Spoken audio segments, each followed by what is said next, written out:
Jornal Mundial é patrocinado por Reforço Betel, só a educação liberta. Panificadora Bom Deguste Delicatessen, surpreenda-se com o sabor. E vereador Dinho do Frango, para fazer a diferença. Boa noite. Olá, boa noite. A Câmara dos Deputados aprova o projeto que corta isenções tributárias e aumenta a taxação de casas de apostas e de fintechs. O texto segue agora para análise no Senado. Após registrar o ano mais seco da última década, a falta de chuva ameaça o abastecimento de água da principal represa de São Paulo. O Senado aprova o projeto que autoriza o pagamento retroativo de benefícios congelados na pandemia. A polícia australiana indicia um dos suspeitos do atentado antissemita em uma praia de Sydney. O governo realiza o primeiro funeral para as vítimas do tiroteio. O filho do cineasta Robbie Rayner recebe 2 acusações de homicídio pela morte violenta dos pais em Los Angeles. Donald Trump anuncia um bloqueio de navios petroleiros sancionados para impedir que entrem ou saiam da Venezuela. O Ártico registra seu ano mais quente desde o início das medições em 1900. Fogos de artifício marcam o início da temporada festiva de Natal na Armênia. No Vaticano, o brilho da árvore de Natal e do presépio artesanal encantam fiéis na Praça São Pedro. E na final da Copa Intercontinental, o Paris Saint-Germain vence o Flamengo por 2-1 e se torna o primeiro time francês campeão mundial.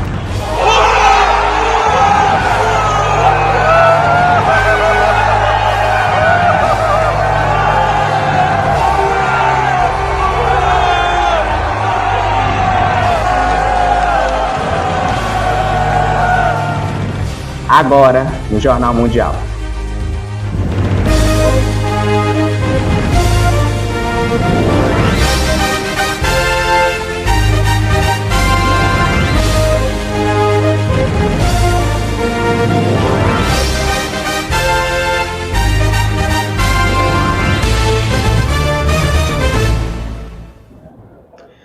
A Câmara dos Deputados aprovou na madrugada de hoje o projeto de lei que corta isenções tributárias federais e aumenta a taxação de casas de apostas e de fintechs. O texto vai para análise no Senado. A Câmara aprovou o texto base da proposta que altera as regras dos benefícios sociais, limita prorrogações de isenções e aumenta tributos sobre setores como casas de apostas e fintechs, com o objetivo de liberar recursos no orçamento do ano que vem. A estimativa é de que essa receita mudança gere 22,45 bilhões de reais em receitas adicionais para o governo.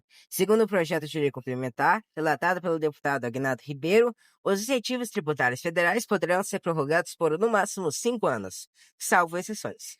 Essa regra vale para benefícios que incidem sobre tributos como o PIS, PASEP, CONFINS, o Imposto de Renda, CSLL e IPI. O texto também prevê um aumento gradual de tributos sobre apostas online, com alíquotas começando em 1% em 2026 e chegando a 3% em 2028, e a elevação da CSLL para fintechs de 9% para 12% até 2027 e para 15% a partir de 2028, com um impacto estimado de mais de 1,6 bilhões de reais.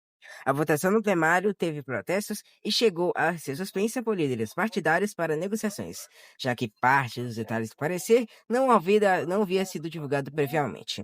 Ainda assim, o texto base foi aprovado e agora passará pelo Senado, que deve analisá-lo ainda nesta quarta para viabilizar a votação da lei orçamentária na quinta-feira. A proposta é vista como parte do esforço do governo para fortalecer as contas públicas em 2026, em meio à necessidade de cumprir metas fiscais e reduzir renúncias tributárias, que no ano passado chegaram a níveis próximos de 4,4% do PIB, conforme estimativas da Receita Federal. João Pedro Coutinho, Jornal Mundial. O plenário do Senado aprovou o projeto que autoriza o pagamento retroativo de benefícios congelados na pandemia. O plenário aprovou nesta terça-feira a autorização para estados, Distrito Federal e municípios pagarem retroativamente a servidores os direitos remuneratórios congelados durante a pandemia de Covid-19. São benefícios como anuênio, triênio, quinquênio, sexta parte, licença-prêmio e equivalentes.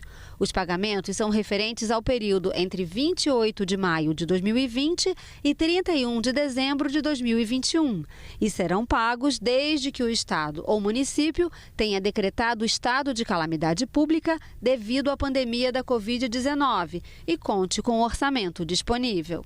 Já havia a exceção, estava excetuada a carreira da segurança e da saúde.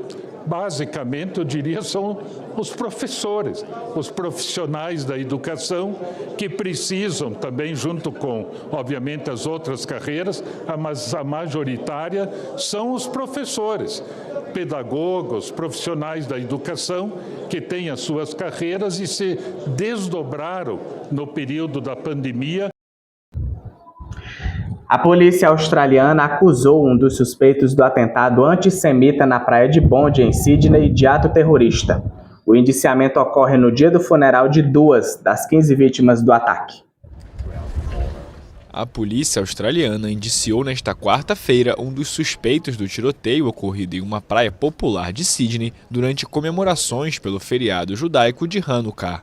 Navid Akram enfrenta 15 acusações de homicídio e de cometer um ato terrorista juntamente com seu pai, Sajid, que foi morto no local do ataque durante um tiroteio com a polícia. Navid, de 24 anos, foi baleado e permanece hospitalizado sob custódia policial. O Departamento de Polícia de Nova Gales do Sul afirmou que os indícios iniciais apontam para um ataque terrorista inspirado pelo grupo jihadista Estado Islâmico. O primeiro-ministro Anthony Albanese afirmou que os agressores foram radicalizados por uma ideologia de ódio. Somos gratos pela coragem e generosidade dos australianos comuns, pessoas que em um momento de perigo mortal não hesitaram em correr em auxílio de estranhos para protegê-los, abrigá-los ou confortá-los. Navid Akram, supostamente um operário da construção civil desempregado, chamou a atenção da agência de inteligência australiana em 2019, mas não era considerado uma ameaça iminente. A polícia investiga se os dois agressores se encontraram com extremistas islâmicos durante uma visita em novembro à região filipina de Mindanao, que tem um longo histórico de insurgências. O governo filipino negou que o país estivesse sendo usado para treinamento terrorista, afirmando que não havia provas que sustentassem tal alegação. A Austrália realizou nesta quarta-feira o primeiro funeral para as vítimas do tiroteio contra a celebração judaica do Hanukkah na praia de Bondi, em Sydney, um dos ataques mais mortais no país em décadas. Um grande número de pessoas se reuniu para prestar suas homenagens ao rabino Eli Schlanger, pai de 5 filhos e conhecido como o Rabino de Bondi. O religioso foi morto junto com outras 14 pessoas, incluindo uma menina de 10 anos e 2 sobreviventes do Holocausto. Familiares e amigos acompanharam o caixão até a sinagoga Shabbat, sob forte escolta policial. Dos Estados Unidos, durante uma recepção de Hanukkah na Casa Branca na terça-feira, o presidente Donald Trump expressou suas condolências e pediu união internacional. Let me take a moment to send the love and prayers to our entire nation. Gostaria de dedicar um momento para enviar amor e orações a toda a nossa nação, ao povo da Austrália e especialmente a todos os afetados pelo hediondo e antissemita ataque terrorista. E é exatamente isso que ele é, antissemita, que ocorreu durante uma celebração de Hanukkah em Sydney. Que coisa terrível, terrível. As autoridades australianas declararam que o ataque tinha como objetivo semear o pânico na comunidade judaica e foi motivado por ideologia extremista. O primeiro-ministro Anthony Albanese alertou que esta quarta seria um dia particularmente difícil à medida que aumentavam as dúvidas sobre se o ataque poderia ter sido evitado.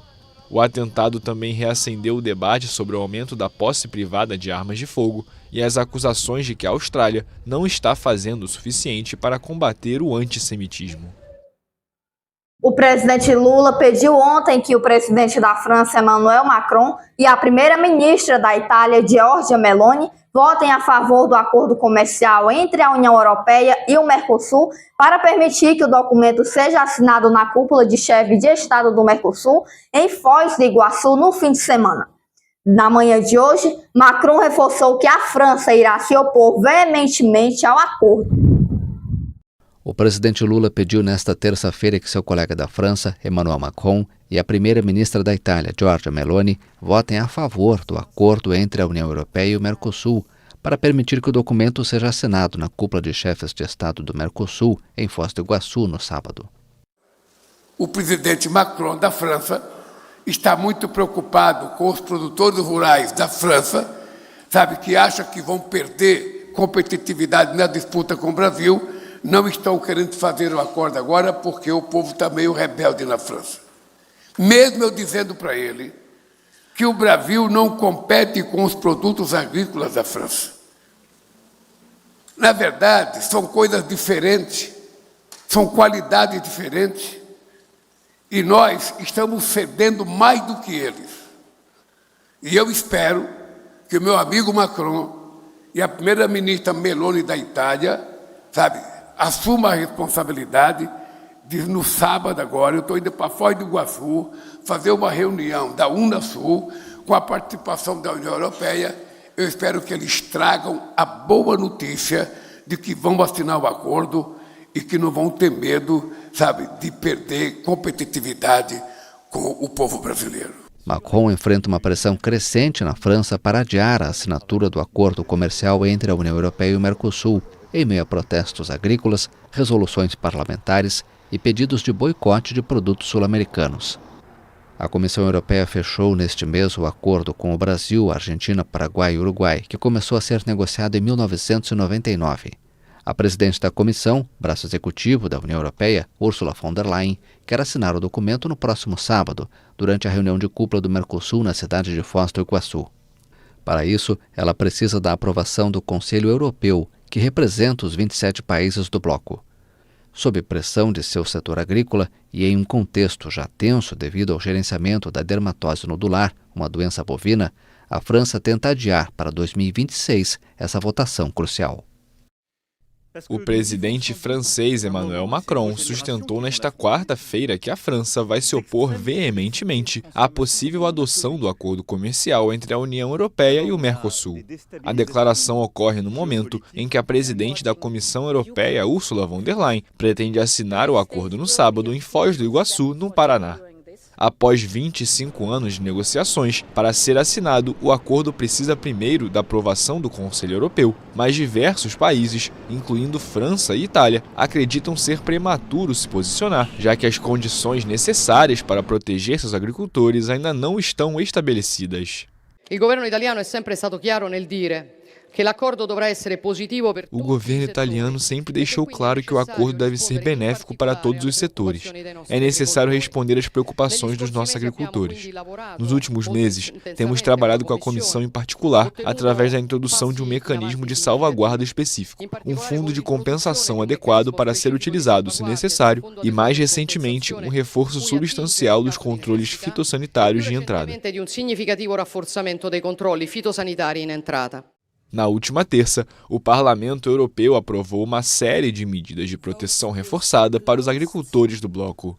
O objetivo é limitar o impacto do acordo de livre comércio com os países do Mercosul. As medidas de salvaguarda, aprovadas por 431 votos a favor e 161 contra, pretendem criar um mecanismo para supervisionar o impacto do acordo em produtos sensíveis como carne bovina, aves e açúcar. Também abrem as portas para a aplicação de tarifas em caso de desestabilização do mercado. O presidente americano Donald Trump anunciou o bloqueio de navios petroleiros sancionados para impedir que entrem ou saiam da Venezuela. O presidente dos Estados Unidos, Donald Trump, anunciou um bloqueio naval dos navios petroleiros sancionados que saiam ou se dirijam à Venezuela, em uma nova escalada da sua campanha de pressão sobre Caracas. Em uma postagem na plataforma Truth Social, o republicano afirmou ter ordenado um bloqueio total e completo de todos os petroleiros sancionados, poucos dias depois de forças americanas apreenderem um navio-tanque em frente ao litoral venezuelano. Em sua mensagem, o bilionário assegurou que a frota americana destacada no Caribe vai continuar aumentando até que a Venezuela devolva todo o petróleo, a terra e os ativos roubados aos Estados Unidos. Trump justifica a medida afirmando que a Casa Branca designou o governo venezuelano como uma organização terrorista internacional que financiaria atividades criminosas com receitas de petróleo. Caracas reagiu qualificando o anúncio de irracional, de ameaça grotesca, e acusou Washington de tentar se apoderar das riquezas do país mediante um suposto bloqueio militar. A tensão se intensificou após a apreensão, no último dia 10 de dezembro, de um navio-tanque sancionado que havia saído da Venezuela carregado de petróleo bruto, ação que o governo de Nicolás Maduro denunciou como um roubo descarado. Paralelamente, os Estados Unidos impuseram sanções a 6 empresas de navegação e 6 navios, em um movimento que analistas qualificam como uma escalada significativa, que poderia afetar seriamente as exportações de petróleo venezuelanas. Atualmente, a Venezuela produz cerca de 930 mil barris por dia, destinados em sua maioria à China, enquanto Washington mantém uma ampla presença naval no Caribe, liderada pelo porta-aviões USS Gerald Ford. O presidente russo Vladimir Putin voltou a endurecer o discurso sobre a guerra na Ucrânia, afirmando que a Rússia vai atingir seus objetivos estratégicos e consolidar o controle dos territórios que reivindica. O presidente da Rússia, Vladimir Putin, afirmou nesta quarta-feira que seu país alcançará sem nenhuma dúvida os seus objetivos na Ucrânia, o que inclui o controle dos territórios que reivindica como próprios. A declaração foi feita durante uma reunião com funcionários de alto escalão do Ministério da Defesa em Moscou. Os objetivos da operação militar especial serão certamente alcançados. Preferiríamos fazer isso e eliminar as causas profundas do conflito por meio da diplomacia. No entanto, se o lado oposto e seus patronos estrangeiros se recusarem a participar de negociações substanciais, a Rússia garantirá a libertação de suas terras históricas por meios militares. O posicionamento firme de Putin vem em meio a uma intensa atividade diplomática para tentar encerrar o conflito, com a Ucrânia vendo avanços nas questões das futuras garantias de segurança que solicita, por exemplo, mas exaltando diferenças importantes quanto aos territórios que teria de ceder à Rússia. A proposta inicial feita pela Casa Branca, redigida sem a participação dos aliados europeus de Kiev, indicada a retirada ucraniana de toda a região oriental de Donetsk e o reconhecimento por parte dos Estados Unidos das regiões de Donetsk, Crimeia e Luhansk como russas. O conteúdo atual do plano revisto continua impreciso. O Kremlin afirmou nesta quarta-feira que ainda aguardava informações de Washington sobre o resultado das recentes tratativas na Alemanha. Em Bruxelas, a presidente da Comissão Europeia, Ursula von der Leyen, afirmou que o bloco deve tomar uma decisão sobre o financiamento à Ucrânia, em uma cúpula crítica nesta semana, com os líderes sob pressão para concordar com o plano de uso de ativos russos congelados. And there is no more important act of European defense than supporting Ukraine's defense. E não há ato de defesa europeia mais importante do que apoiar a defesa da Ucrânia. Os próximos dias serão uma etapa crucial para garantir isso. Cabe a nós escolher como financiar a luta da Ucrânia. Conhecemos a urgência, é aguda, todos a sentimos, todos a vemos. Porque ao mesmo tempo que as negociações de paz estão se intensificando, também se intensifica a barragem de ataques russos. Von der Leyen promove um plano para usar ativos congelados do Banco Central Russo a fim de conceder a Kiev um empréstimo de 90 bilhões de euros ao longo dos próximos 2 anos. Mas essa medida enfrenta forte oposição da Bélgica, que abriga a maior parte dos fundos. Bruxelas teme que o esquema possa expô-la a represálias da Rússia e insiste em garantias sólidas de outros países da União Europeia de que compartilharão quaisquer responsabilidades jurídicas e financeiras. Em teoria, os líderes do bloco poderiam ignorar as preocupações belgas e aprovar a iniciativa por maioria qualificada, mas essa é uma opção que poucos consideram provável por enquanto. Um plano alternativo, em que a própria União Europeia levantaria os recursos para emprestar à Ucrânia, parece inviável, pois requer a aprovação unânime dos 27 Estados-membros e a Hungria já descartou qualquer possibilidade de concordar com a iniciativa. A seguir, a falta de chuva ameaça o abastecimento de água da principal represa de São Paulo. O presidente Lula pousa para uma foto de família com os ministros de seu governo.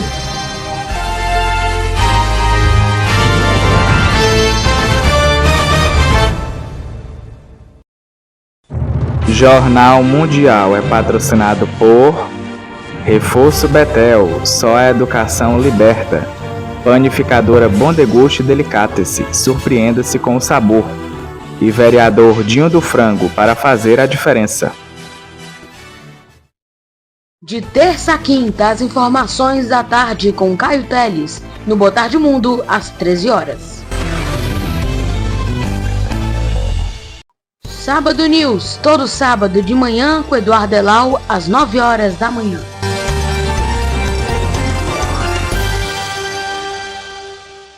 Revista do Domingo, seu noticiário no domingo com Clara Bezerra, às 19 horas.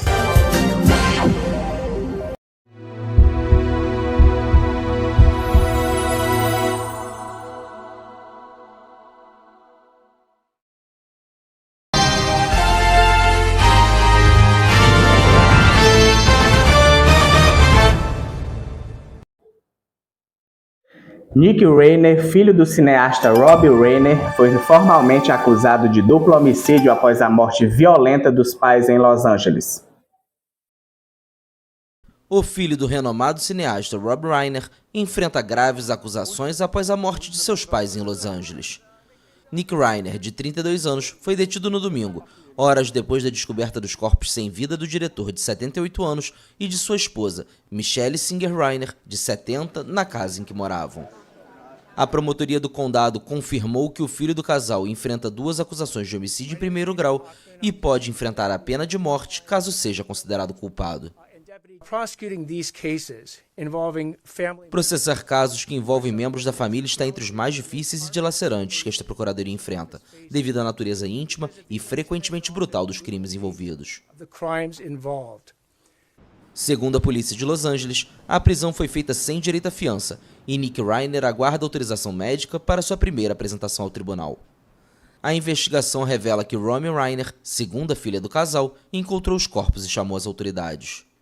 Alguns meios de comunicação sugeriram que o casal foi esfaqueado, enquanto o TMZ relata que eles podem ter sido degolados. Antes dos fatos, pai e filho teriam discutido durante uma festa de Natal do comediante Conan O'Brien.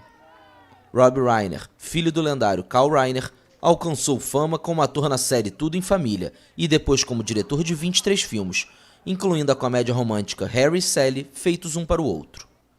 Nick Reiner falou publicamente sobre sua longa batalha contra dependências, que o levou a passar boa parte da adolescência entrando e saindo de centros de reabilitação. Uma seca crítica está ameaçando o abastecimento de água em São Paulo. A principal represa que abastece a maior cidade brasileira opera com menos de 18% de sua capacidade. Após registrar o ano mais seco da última década, São Paulo enfrenta uma crise hídrica que pode exigir o agravamento das medidas de racionamento já em vigor na capital. A maior cidade do Brasil sofre com chuvas abaixo da média histórica há 3 anos consecutivos. As autoridades esperam um aumento das chuvas a partir dos primeiros meses de 2026, segundo as previsões meteorológicas, o que ajudaria o sistema hídrico a retornar aos níveis normais. A represa Jaguari-Jacareí, o maior reservatório paulista, localizado a 120 quilômetros da cidade e responsável pelo abastecimento hídrico de 9 milhões de pessoas, opera com menos de 18% de sua capacidade nesta terça-feira, com volumes próximos aos da seca severa de 2014. O nível da água caiu tanto que a maior parte da represa está seca e atravessada por riachos escassos. A gente estava em janeiro, para vocês terem uma ideia, com o nível onde está essa marca do verde, né? E de repente, a partir de agosto, isso começou a descer e hoje a gente está nessa situação aí com nível de 17% ou algo assim. Especialistas apontam que o clima de São Paulo passou por mudanças associadas ao aquecimento global nas últimas décadas, com precipitações mais escassas na média anual, embora mais intensas durante o período chuvoso. A represa Jaguari-Jacareí faz parte do sistema hídrico da Cantaneira, principal sistema da megalópole, que nos últimos dias chegou a operar com menos de 20% de sua capacidade total. A Agência Nacional de Águas e Saneamento Básico alertou que se os níveis permanecerem tão baixos até janeiro, o sistema vai entrar pela primeira vez na classificação mais crítica prevista em um protocolo de 2017 para situações de escassez. Todo o processo, eu sei que existe um processo de seca de tempos em tempos, de 10 em 10 anos, mas isso está muito mais atenuado com a crise climática. Em outubro, o governo do estado implementou um plano de contingência que inclui o racionamento de água por meio da redução da pressão nas tubulações por períodos de até 16 horas por dia, em caso de colapso total do sistema, com níveis de água próximos a zero nas represas. Está previsto o rodízio de cortes no abastecimento. O presidente Lula e os ministros do seu governo pousaram hoje para uma foto de família. A imagem foi captada antes da última reunião ministerial de 2025 na Granja do Torto, em Brasília. O encontro incluiu também presidentes de instituições governamentais importantes. A ministra do Meio Ambiente, Marina Silva, compareceu em uma cadeira de rodas devido a uma recente leve fratura na coluna. Nesta quarta-feira, o presidente confirmou que vai aceitar o afastamento dos ministros que quiserem disputar um cargo ou reeleição. A Granja do Torto é uma residência oficial da Presidência da República em Brasília, usada como refúgio em local de eventos com características de fazenda rural. Daqui a pouco, o Parlamento Europeu aprova a proibição da importação de gás russo até o fim de 2027. A vitória do PSG na final da Copa Intercontinental. E o clima natalino na Praça São Pedro, no Vaticano.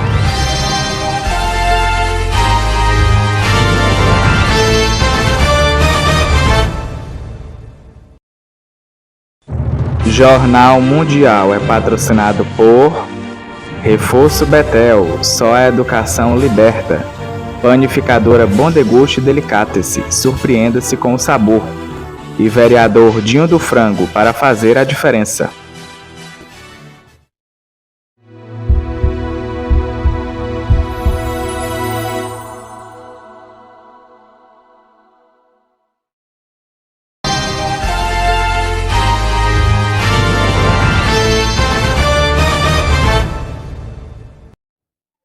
O Ártico registra seu ano mais quente desde o início das medições em 1900.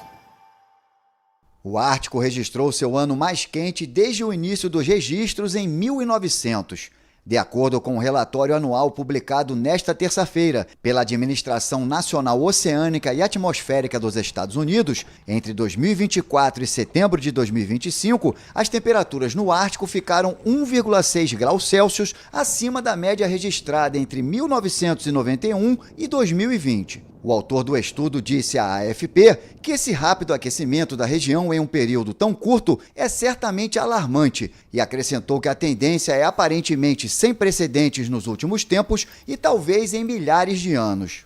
A análise da agência americana inclui o outono mais quente já registrado no Ártico, assim como o segundo inverno mais quente e o terceiro verão mais quente desde 1900. Esta região, que engloba o Polo Norte, é afetada por um fenômeno chamado amplificação do Ártico, que faz com que se aqueça mais rapidamente nas latitudes médias. Esse mecanismo se deve a diversos fatores, como a perda da cobertura de neve e do gelo marinho. O aumento das temperaturas eleva a quantidade de vapor d'água na atmosfera, que age como um cobertor que absorve o calor e evita que seja liberado para o espaço. Ao mesmo tempo, a perda do gelo marinho, brilhante e reflexivo, expõe as águas oceânicas mais escuras, que absorvem mais calor solar. O Parlamento Europeu aprovou hoje o plano para eliminar gradualmente as importações de gás russo até o final de 2027. O objetivo da medida é privar Moscou dos recursos que utiliza para financiar a guerra na Ucrânia. Os eurodeputados aprovaram o texto por ampla maioria, embora ainda seja necessária uma votação final por maioria qualificada dos Estados-membros, o que deve ser uma mera formalidade. Autoridades explicaram que desde o início da guerra em larga escala, em fevereiro de 2022, a União Europeia pagou mais de 216 bilhões de euros por combustíveis fósseis russos. De acordo com a fonte, o bloco segue pagando à Rússia quase 40 milhões de euros por dia. O texto prevê uma proibição gradual da compra de gás russo. No caso de contrato de longo prazo, os mais sensíveis, que por vezes se estendem por décadas, a medida será aplicada no mais tardar em 1º de novembro de 2027. As empresas que contornarem a proibição poderão ser sancionadas. Contudo, o acordo não inclui uma proibição total de compra de petróleo e combustível nuclear da Rússia, que vários países europeus ainda utilizam. O Paris Saint-Germain venceu o Flamengo por 2-1 na final da Copa Intercontinental e se tornou o primeiro time francês campeão mundial. Nesta quarta-feira, Flamengo e Paris Saint-Germain protagonizaram uma final eletrizante da Copa Intercontinental da FIFA, disputada no estádio Hamad Bin Ali, em Al Rayyan.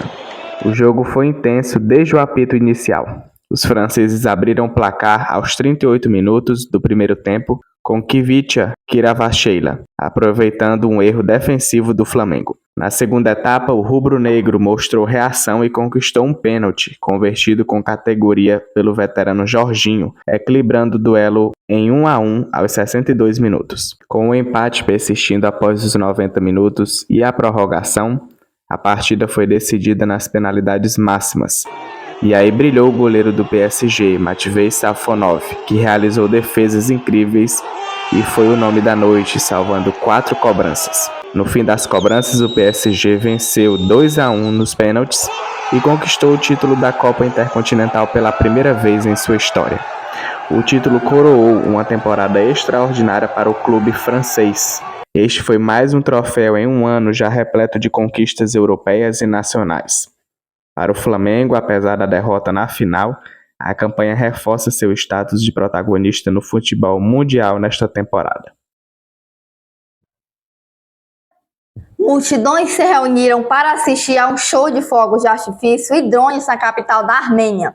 O evento marcou o início da temporada festiva de Natal.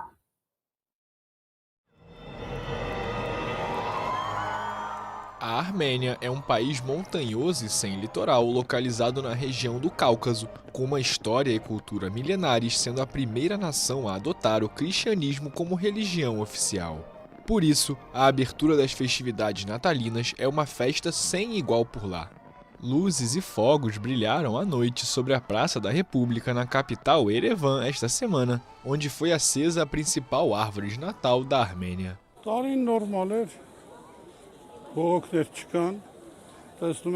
Este ano correu bem, sem queixas. Podemos ver que tudo foi bem. As expectativas são muito boas. Acho que o próximo ano será ainda melhor para nós, para o nosso país, para o nosso povo, para todos nós. Desejo a todos um feliz ano novo e tudo de bom.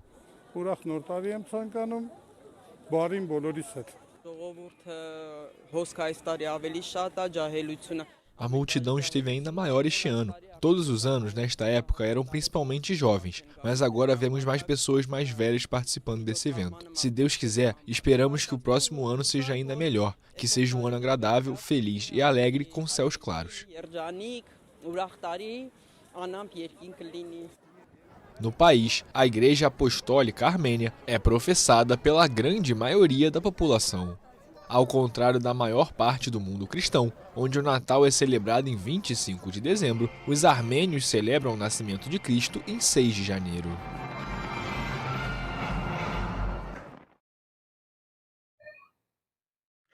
O Vaticano revelou esta semana sua árvore de Natal e seu presépio na Praça São Pedro, algo que encanta fiéis que passam pelo local.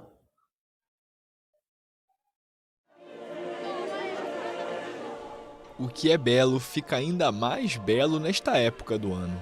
O Vaticano inaugurou esta semana a decoração natalina. A Praça São Pedro foi iluminada na segunda-feira pela árvore de Natal. O abeto tem cerca de 27 metros de altura e foi erguido junto ao obelisco. É realmente muito emocionante ver isso. Tive muita sorte porque cheguei a Roma e encontrei essa adorável surpresa. É uma iniciativa maravilhosa. Para tornar a noite ainda mais envolvente, bandas e coros se alternaram durante as diversas intervenções das personalidades presentes.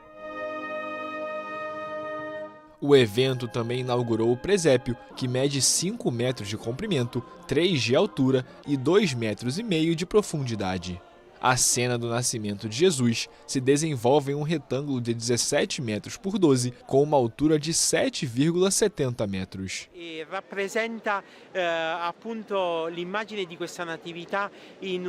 Representa a imagem deste Natal a partir de uma perspectiva moderna, onde há santos e pessoas que deram a vida pela nossa terra, e os sinais da nossa fé na tradição popular e religiosa. Ci sono i segni della nostra fede nella tradizione popolare e religiosa. Traz alegria para o Natal e tudo mais. Nós que viemos de outros lugares apreciamos muito. O presépio e a árvore na Praça São Pedro permanecerão expostos até o final do tempo do Natal, que coincide com a festa do batismo do Senhor, no domingo 11 de janeiro.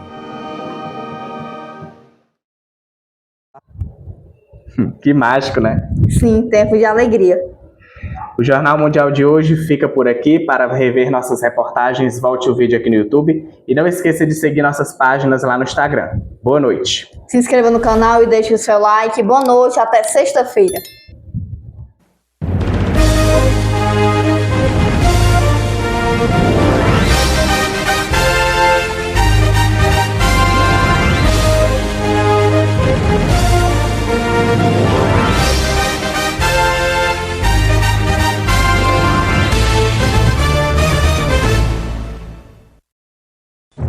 Jornal Mundial é patrocinado por Reforço Betel, só a educação liberta.